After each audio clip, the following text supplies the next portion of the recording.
Shalom, everybody. Rabbi Edelstein here with another installment of Rabbi E in 3, brought to you by MEOR, Washington, D.C.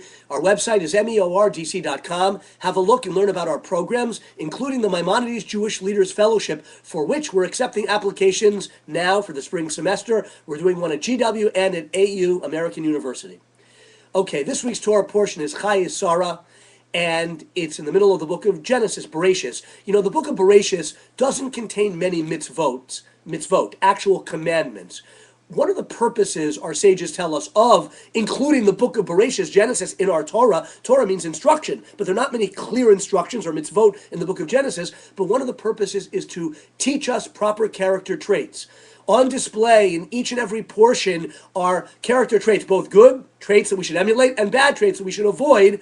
That's one of the main purposes of Genesis. We study the lives of our patriarchs and our matriarchs, and we learn from them. What character traits are on display in this week's Torah portion? In previous weeks, we saw clearly Avram Avinu, Abraham's great kindness and benevolence that he bestowed upon humanity. What's in this week's Torah portion? The whole portion of Chayei Sarah is taken up with the story of one mission.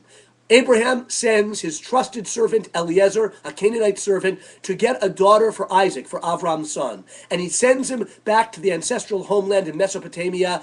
And the whole portion is about Eliezer's mission, how he carries it out. And our sages say, we learn from this portion the proper way to be a servant. Eliezer is the model of a loyal servant who enthusiastically carries out his master's wishes, even when they go against his own inner desires. Because our sages say that Eliezer had a daughter, and he secretly hoped that Avram might choose that daughter for his son Yitzchak. But Avram said, in no uncertain terms, it has to be a girl back from Mesopotamia, not from the land of Canaan, which was very morally corrupt. So Eliezer is the paradigm of a loyal servant, of an Eved Ne'aman, a servant.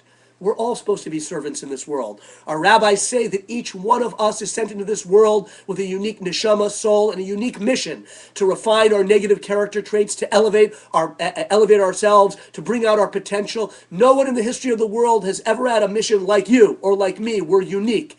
How loyal will we be in fulfilling our mission in this world? The Torah is our guidebook. It's our instructions. We have to try to emulate Eliezer and be loyal servants.